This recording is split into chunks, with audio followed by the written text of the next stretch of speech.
I'm meeting today with Mike Drury. He's the president of United Business Brokers. And I'm very grateful to have you here. And I'm thankful that you'll talk to me about this, because the one thing that we have not covered yet is business valuation in a divorce. And you've handled that matter before many, many times. Is that right? Correct. So what I'd like to do is, a lot of times people find themselves thinking, oh no, this divorce kind of came at me by surprise. Or in many cases what happens is somebody starts a business thinking, well, I'm just doing this to stay alive. And then they've actually, through their hard work and their good fortune, they actually have a pretty sizably valuable business. And then they realize, okay, well, they think that's going to take care of them. They think the sky's the limit, and then divorce really throws a monkey wrench into things. And people begin to wonder, like, what does that mean? I mean, my spouse did or didn't help me with building it. I owned it before, just when I was like out of college. I didn't have much, and then my spouse might have helped me run it, might have answered the phones for me. Or in some cases, they might have said, well, we were doing okay, but then my spouse got an inheritance and then invested in the business. And that $20,000 is now worth $200,000 or more. So you see some of those. I mean, you know better than I do, but for a lot of the people that are watching this may be some of the first time that they've considered some of these questions.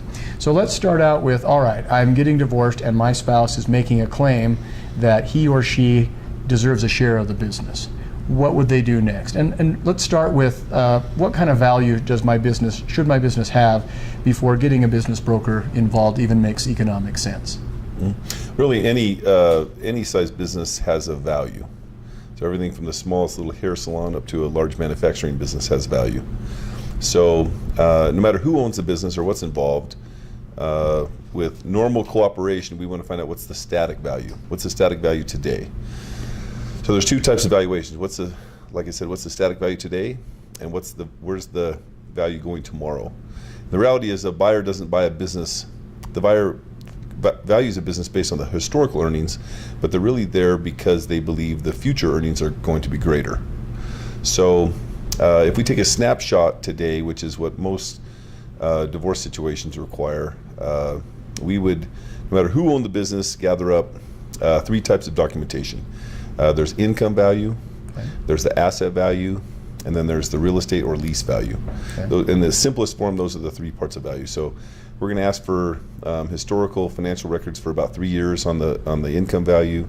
We're going to look at the replacement value of the assets, not new or what they've been depreciated down to, but what would it cost to go replace them in the same condition?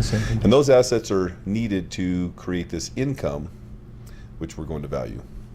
And sometimes the assets are worth more than the income value. So we're going to look at different ways to value the business and pick the one that makes the most sense.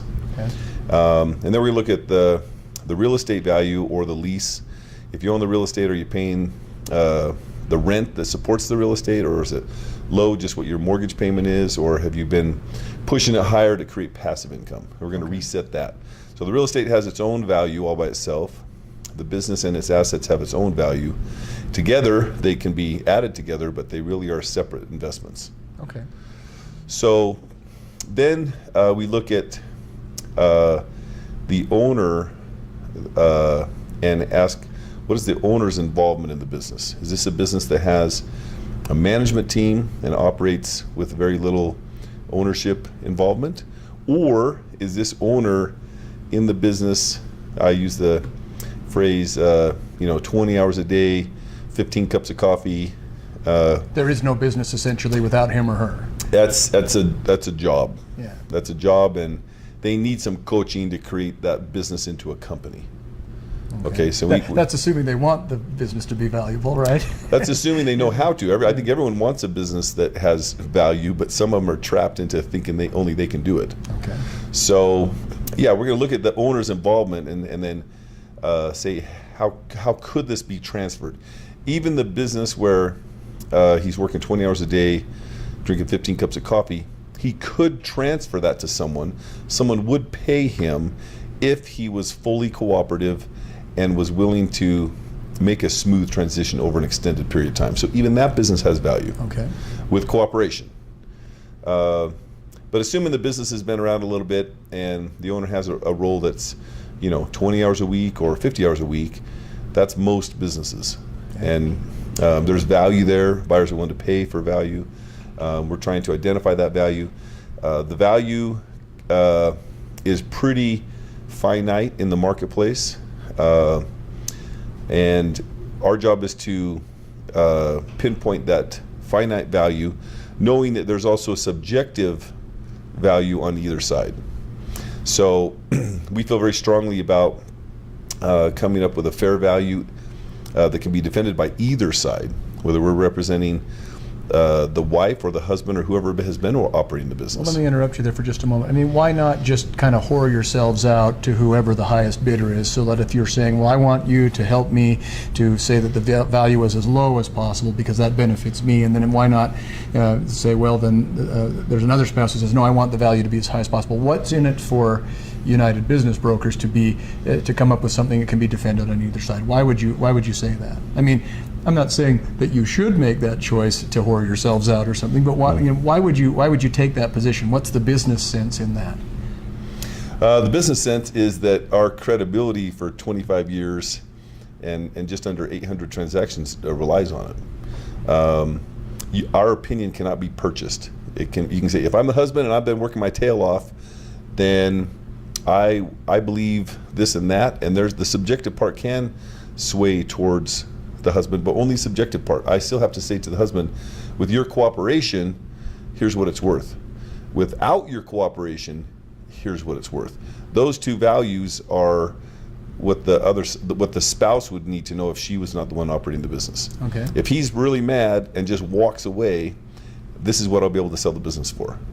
And I guess there are times when you would understand if somebody says that. It's like, look, Yeah. I don't want to be a part of this business if I'm going to have half of it taken away, or if I'm going to have to pay out a bunch of stuff, Yeah. or if the vision I had for it gets disrupted by divorce. Yeah, that's the reality. We understand that. So if the husband says, hey, I've been operating the business and I'm not going to bend over backwards just to create all this extra value that I only get half of. That's the reality. So we have to be cognizant of that. But our name and reputation for being fair to both sides, for buyers, sellers, husbands, wives, on all sides relies on it. And we wouldn't be in the position we are today if our opinion was for sale. Okay. Yeah. Can all businesses be purchased? I mean, I assume you could always try to sell a business, but what are the kind of businesses where you're determining their value without looking at the market value? You know what I'm saying? Like, what comes to mind for me, and if you have a better example, use one, but what about a dental practice? You know what I mean? A dentist is getting divorced. Some people would argue, well, that's one of those, I am the business. Once that's gone, yeah, I may have some business assets, but that's not where the real value lies. Yeah, that's a good example. Professional services is always it has that issue. So the dentists have been able to successfully transition. There's a lot of new dentists coming out of dental school. That's the only way they can get a practice these days. Look for an older dentist wanting to retire. So again, with his cooperation, he can bring the new dentist in, make a deal, bring the new dentist in, introduce him to the clients over a period of 6 months. Almost everyone has a cleaning in at least 6 months. It's very difficult. There's not a lot of value, and people say, hey, all things being equal, I love Dr. Hansen, and if he's going, this is my opportunity to look for another business. So the business is that goes for a lower value. The buyer still sees value. He knows he's going to have some attrition. Professional services like an attorney, you can't sell a single attorney's practice. Again, without a long transition, and Or a big doesn't make business sense. or something like where we do the equivalent of 6-month cleanings or something, like maybe somebody that handles property management. That might be a legal practice that has some value. Yeah, A divorce lawyer's practice, probably divorce lawyer's practice. zero. You would have to start building a complementary deep bench team where the business doesn't rely on you anymore. Yeah. Then there's value to the next guy who says, hey, I can take over the team. But if it's all about everyone knows Eric, and as soon as Eric goes, then I go. I'm in the same position. If I get hit by a bus, I can't. It's tough for me to sell an investment banking practice if I'm the lead deal maker. I do have a great support team, but there would be very little value, and all the competitors would want to pick off my key people, and it would be very easier difficult. just to pick them off than to buy the business or something like that. Yeah. Okay. So professional services for sure, a little harder. You might have Steve's Body Shop. Steve always repaired my car, but if Steve's gone, I'm going to look for a different body shop. So professional services is number one hardest business to sell, value, and transfer. Retail locations, manufacturing, distribution. You have brands, distributor agreements. You have all kinds of things, more things that have roots in the ground and solidify value that can be transferred or valued by a buyer. Do we just look at market value then when we're valuing a business in a divorce setting? Just saying, well, why don't we just do this? Let's just put let's just go to a business broker, put the business up for sale. We're not really going to sell it though, and then just wait for someone to bid on it and say that's the value, and so I have to pay you your particular portion, spouse. Why can't we just do that? Well, just like real estate, there's three ways to value a business. So there's the cost approach. What was the cost to put all the assets together? Okay. That's going to be the lowest value. The market approach. What are these things really selling for? What's the value of this business in the market? And the income approach, which is usually the highest value. Okay. So the income value is what we're trying to document. That's what people value the most. And there is a value for the income. If we say the on average the most recent trailing 12 months, the business has been made $180,000 for whoever owned the business. Mm-hmm. That's a quantifiable amount that will be valued by every buyer in the marketplace. Okay. So you don't mix. Do you kind of come up with a value by taking a combination of those three factors, or do you just income value overrides everything? Unless the assets are worth more. There could be a manufacturing. I'll give you an example. There could be a light manufacturing company that has $2 million in assets. Mm-hmm. And they have $200,000 in income. So even if they got 5 times for their income, that would only be $1 million. That would not be, the value of the assets is worth more. They might have a whole bunch of valuable machinery that's just not being utilized. So then in evaluating that sort of business, you'd say, all right, well, the value of the business is, when we look at from the income, because that is a going concern, but this business particularly has outsized assets, so we have to factor that in. Let's assume that you were dealing with a dentist who had been in practice for 12 years or something like that. You might say, okay, well, the equipment, is dental equipment that's 12 years old, does it have any value? Absolutely. Does it really? Okay, so is it pretty valuable or? Average. I mean, okay? It lasts a long time if they care for it. Okay, so they've got average value equipment. And it could be sold because, like you said, there are, for some dentists, that may be the new dentist, that's the only way. How would you value that practice? Let's say it's a fairly successful practice. You look at the income, you look at the assets. What was the other factor? The market approach. The market approach. So are these businesses on the uptick or on the downtick? Dental's not going away. Yeah. So let's assume you got a guy who's a dentist out in the south end of the valley where things are looking pretty good. Mm-hmm. There's growth. And then do you say, all right, well, here's the income, or we've looked at the last 3 years and we've looked at the last 12 months, here's income, here's the assets of the business. Let's assume that it's just being leased. He doesn't own the real estate. And then here are the, I keep forgetting what it is. You got the market, and then what do you say? Well, the market for, there's a lot of dentists graduating. They just opened a dental school at the University of Utah. And then you just say, with those factors in mind, and then with you look at certain spreadsheets and you've got your database. No, nationwide there's quantifiable data about the value of every dental practice. So how do you get that? Isn't that kind of closely guarded? I mean, no, really. All the dental associations publish it every month. They do. Okay. Yeah. So you can every month like they're telling dentists what their practices are worth or how they're valued. It's industry knowledge everyone wants to know. So it's those hands wash each other. The new dentists want to know what it's worth, and the old dentists want to know what it's worth. So they're happy to share. So how many? What's the average number of patients you have? What's the average ticket? Okay. Do you do cosmetic? Do you do dentures? Dentures is a growing segment for the aging population. Okay. We actually happen to be dental experts. We're a consultant for the largest dental practice in Nevada. Okay, well that's good to know. So we understand dentistry more than anybody. So dentists, if you're getting divorced, at least there's a bright line. There's a silver lining to this. Now we get to the point where it's like, okay, you know what? I've got a spouse on either side, either the person that wants it to be high or low or something like that. I think a business valuator needs to get involved. How do you price that? Is it a flat fee? Is it a percentage? How do people know what they're going to be paying the valuator? I think every valuator has a set of standard fees. So our standard fee is $3,200 for a static valuation. That's just this moment in time. What is the value? Okay. And then it's $5,200 for the valuation that involves projections. I would have thought it would have been a lot more than that. Those are still static valuations. Oh, I see. Okay. Yeah, it's 3 years income. What have we done up until this point in time? Where are they heading?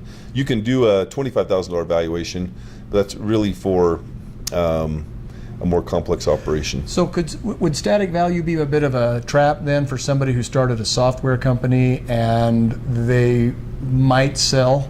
You know what I mean? They've developed. Okay, so that would be where static value may be. If you just say, here's my trailing 12, here's the industry I'm in, here's the growth trend I've been on. It's a simple valuation of what are software businesses like that selling for today. But if you don't factor in that Google's been sniffing around at me because of something I've developed, or Microsoft or something like that, right? That would be something where you do is that the 25,000? Yes, that's the 25,000. Okay. That's all the market and industry research. What it takes to take your company, reverse engineer it to the best acquirer.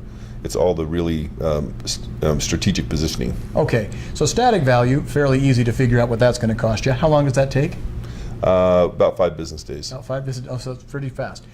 The $25,000, what are we talking there? How long does that take? That's about 45 days. About 45 days? I'm still surprised. That seems. I would have expected. Things move so slowly as lawyers. Yeah. To hear that. That's. No, that's it. We have writers, researchers. We have all the data internationally, nationally at our fingertips to compile. We spend a lot of time on the phone talking to acquirers, other businesses in the same realm nationwide. And you're not limited then to just Utah. So if you're dealing with a Utah couple where the business is in California, that wouldn't hamper you. Yeah, the world has been one marketplace for the last 12 years. Okay. Everyone shares data internationally. And so let's assume that we do not agree, the two spouses or their attorneys don't agree on the valuation. So it looks like there's going to be a trial. What does it cost for the evaluator to testify at a deposition or in trial? Expert testimony is $5.25 an hour, and I've been on the stand. Wouldn't be able to count how many times. So, and I can defend and convince the opposing counsel. Okay. Valuation. Now, if they want to try to break the valuation with someone whose opinion is for sale, I'll go after their license. Oh. That's good to know. Yeah, it's an industry that shouldn't be manipulated, and should be supported with, a fair value, and everyone knows that. And when you say $5.25 an hour, is there a per diem, or do you say no? If I show up for an hour, I'll bill you for an hour? There's a 3-hour minimum. There's a 3-hour minimum. Well, that is surprising. I thought we would be talking for a lot longer, or that we'd kind of be cutting this short. But you've done a fantastic job of explaining that, because I came in relatively cold, not something that I knew much about, so I do appreciate that. Good. And for those that would be interested in utilizing the services of United Business Brokers, could you give us your contact information? Yeah, it's Michael Drury, UnitedBusinessBrokers.com. My email is mike@UnitedBusinessBrokers.com. Telephone number is 801-565-8824. And you can find us on the web, and look forward to helping you with any business valuation and or selling of an ongoing company. Right, that is true. That's not that you don't purely evaluate in divorce settings. In fact, that's a small area, but it mainly is that the buying and selling of businesses, and you help people with that. Right, correct. Okay. Well, thank you again very, very much. I appreciate that.